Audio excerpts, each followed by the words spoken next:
नमस्ते और स्वागत है। आज हम एक बहुत ही कह सकते हैं दिलचस्प ऑडियो बुक सारांश पर बात करने वाले हैं। और इसका टाइटल है 10 positive habits that will रीवायर your mindset. बिल्कुल। और इसका जो मूल विचार है वो बहुत सीधा है पर गहरा भी, कि एक बेहतर जिंदगी का इंतजार नहीं किया जाता, उसे हर रोज छोटी छोटी आदतों से बनाया जाता है। और ये कि हमारा दिमाग रीवाइटेबल है।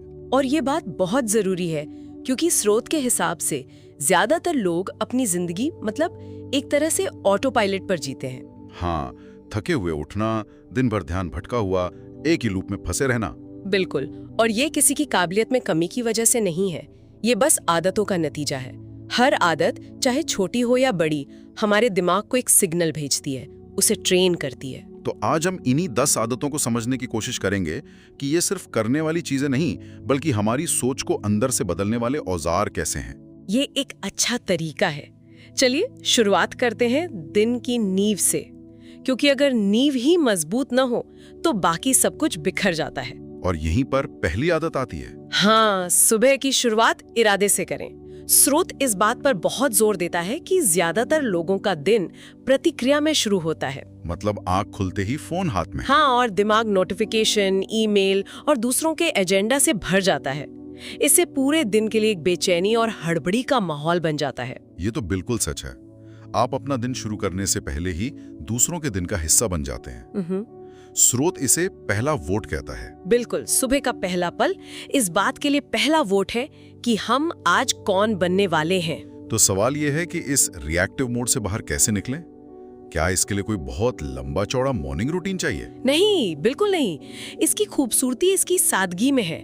ये एक सरल सिस्टम है। इसके 5 छोटे छोटे कदम हैं। अच्छा। पहला, उठते ही फोन पकड़ने के बजाय बस कुछ पल शांत रहकर गहरी सांस लें। बस अपने शरीर और दिमाग को महसूस करें। ठीक है, ये तो आसान है। दूसरा, पानी पिएं। स्रोत कहता है कि सुबह की बहुत सारी बेचैनी और चिंता असल में डिहाइड्रेशन का नतीजा होती है। पानी आपके दिमाग को जगाता है।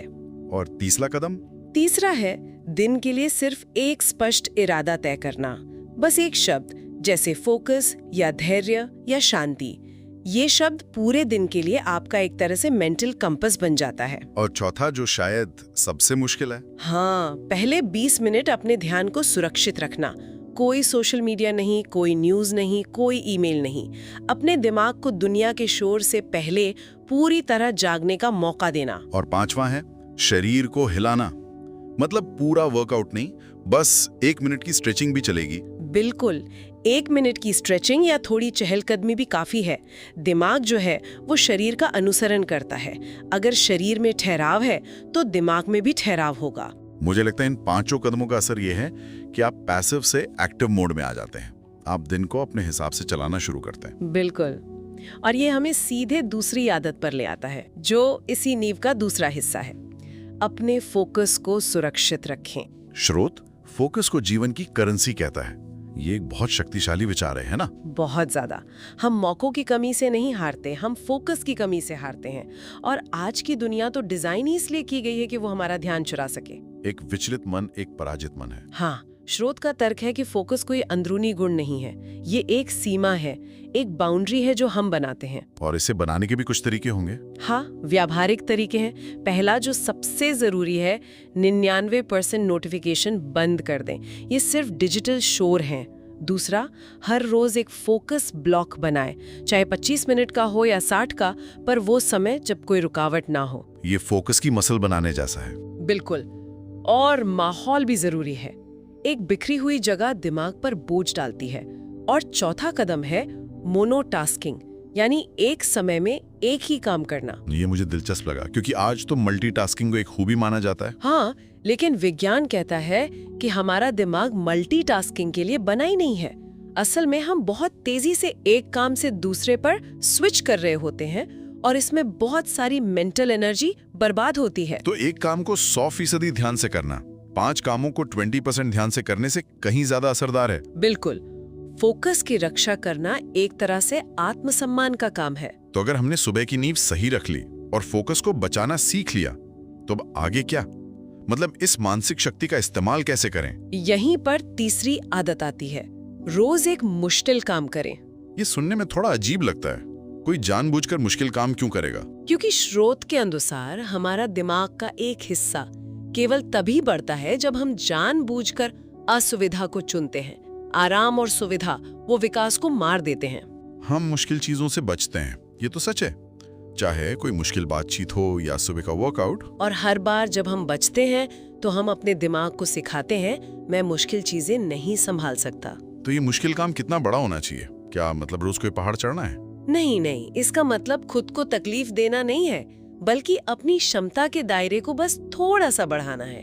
ये कुछ भी हो सकता है, 30 सेकंड के लिए ठंडा शावर लेना, या किसी ऐसे व्यक्ति को फोन करना जिसे हम टाल रहे हैं। बिल्कुल, या जिस प्रोजेक्ट से डर लग रहा है उस पर बस 5 मिनट काम करना, या 5 मिनट के लिए बिना फोन के चुपचाप बैठना भी आज के समय में एक मुश्किल काम है। और रणनीति यह है कि अगर हो सके तो इसे दिन में सबसे पहले करें। हाँ, एक बार वो हो गया तो बाकी का दिन अपने आप हल्का लगने लगता है। ये आदत हमारे नर्वस सिस्टम को सिखाती है कि असुविधा कोई खतरा नहीं बल्कि विकास का संकेत है। तो असुविधा हमारा जिम है। बिल्कुल, और ये मजबूती हमें चौथी आदत के लिए तैयार करती है, जो शुरू करें उसे खत्म करें। ये एक ऐसी चीज है जिससे मुझे लगता है बहुत लोग जूझते हैं।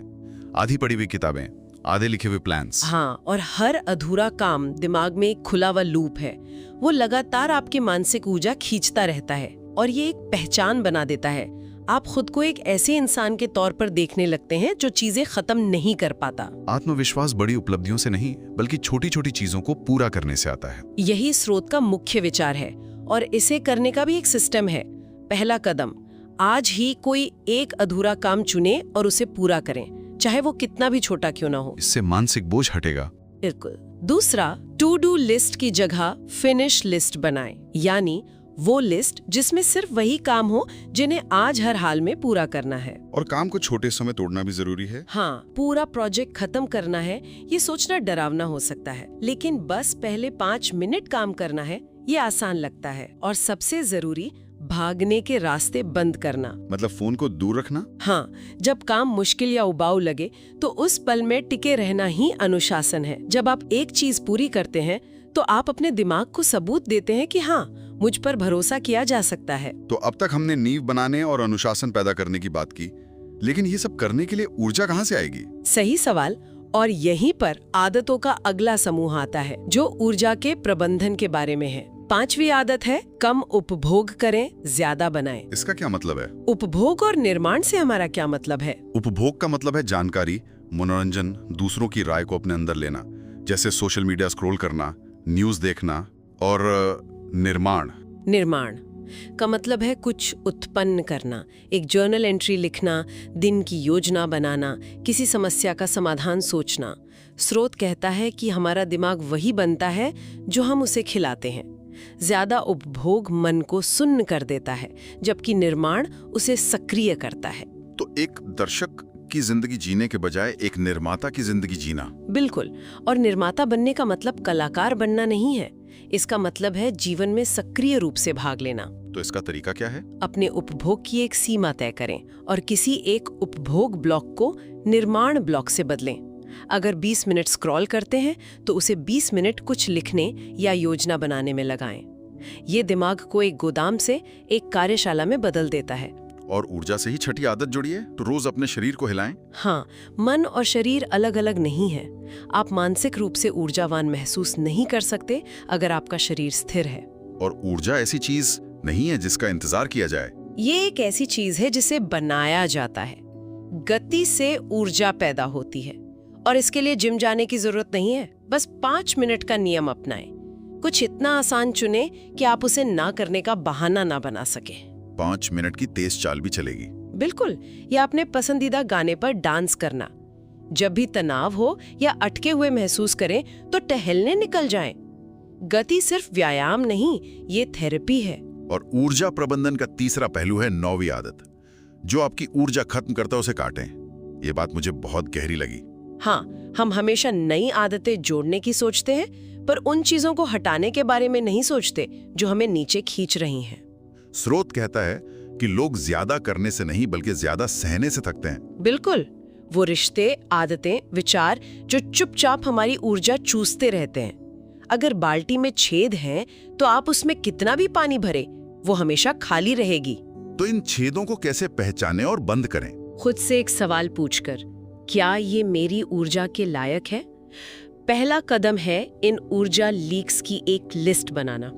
दूसरा, 3 छोटी चीजों को तुरंत हटा दें। शायद एक टॉक्सिक व्हाट्सएप ग्रुप या किसी ऐसे सोशल मीडिया अकाउंट को अनफॉलो करना जो आपको हीन महसूस कराता है। और तीसरा, एक सीमा तय करना, जैसे रात 9 बजे के बाद काम की ईमेल का जवाब नहीं देना। हाँ, अपनी ऊर्जा की रक्षा करना स्वार्थ नहीं बल्कि आत्मसंरक्षण है। ठीक है, तो हमने ऊर्जा को बनाना और बचाना सीख लिया।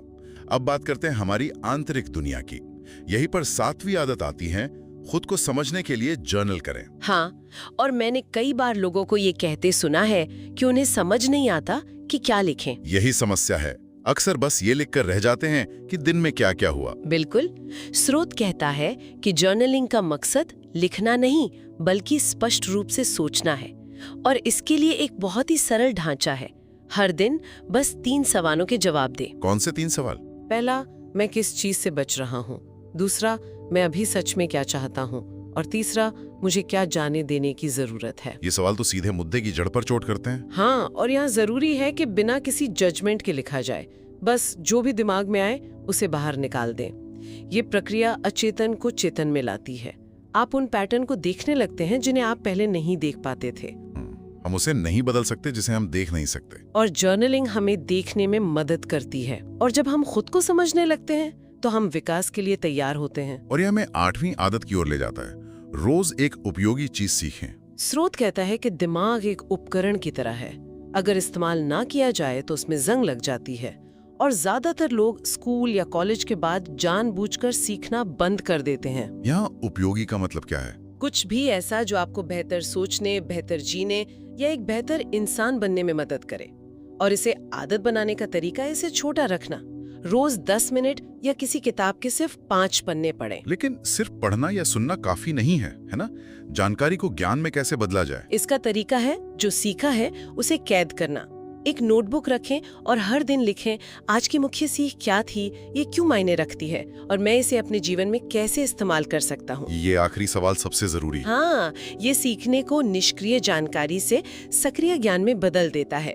हम उम्र से बुद्धिमान नहीं बनते, हम सीखने से बनते हैं। तो अब हम आखिरी और शायद सबसे महत्वपूर्ण आदत पर आते हैं, 10वीं आदत, निरंतरता बनाएं, पूर्णता नहीं। और स्रोत परफेक्शन को एक जाल कहता है। ऐसा क्यों? क्योंकि परफेक्शन की चाह गति, आत्मविश्वास और अनुशासन को मार देती है। लोग एक शानदार शुरुआत करते हैं, लेकिन जैसे ही एक दिन चूक जाता है वो सोचते हैं सब बर्बाद हो गया और फिर हार मान लेते हैं। सब कुछ या कुछ नहीं वाला रवैया। हाँ, और ये रवैया उन्हें हमेशा कुछ नहीं पर लाके छोड़ देता है। रास्ता ये समझना है कि जीतने के लिए आपको परफेक्ट होने की जरूरत नहीं है, आपको बस मैदान में वापस आने की जरूरत है। निरंतरता किसी भी दिन के जोश से ज्यादा शक्तिशाली है। बिल्कुल, और इसे पाने के लिए एक बेहतरीन सिस्टम है। पहला नियम, न्यूनतम संस्करण पर ध्यान दें।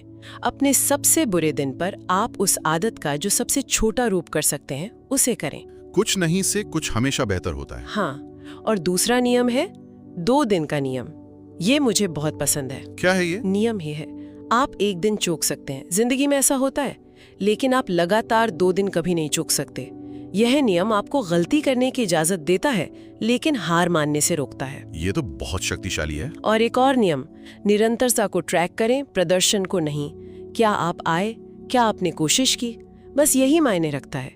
और आखिरी, खुद को जल्दी माफ करें और तुरंत फिर से शुरू करें। गलती करना समस्या नहीं है, गलती की वजह से रुक जाना समस्या है। बिल्कुल। तो अगर हम इन सबको एक साथ देखें तो ये 10 आदतें सिर्फ एक चेकलिस्ट नहीं है, ये हमारी पहचान को बदलने वाले औजार हैं, है ना? हाँ, हर बार जब आप इरादे से सुबह शुरू करते हैं तो आप कहते हैं मैं एक अनुशासित व्यक्ति हूँ।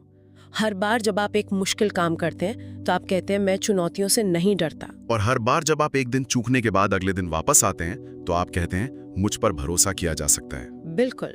और अंतिम संदेश यही है कि बदलाव किसी एक बड़े नाटकीय पल में नहीं होता, ये उन शांत लगातार किए गए छोटे छोटे विकल्पों में होता है जिन्हें कोई और नहीं देखता। जब तक हम शुरू नहीं करते तब तक कुछ भी नहीं बदलता, और एक बार जब हम शुरू कर देते हैं तो सब कुछ बदल सकता है। स्रोत इस विचार के साथ समाप्त होता है कि आपके जीवन का अगला अध्याय अभी लिखा नहीं गया है, लेकिन आपकी आदतें तय करेंगी कि वो कैसा दिखेगा। तो हम श्रोता के लिए ये सवाल छोड़ सकते हैं, अगर आज से 1 साल बाद की जिंदगी एक किताब का अगला अध्याय है, तो आज ऐसी कौन सी एक छोटी सी आदत चुनी जाएगी जो उस अध्याय का पहला वाक्य लिखेगी?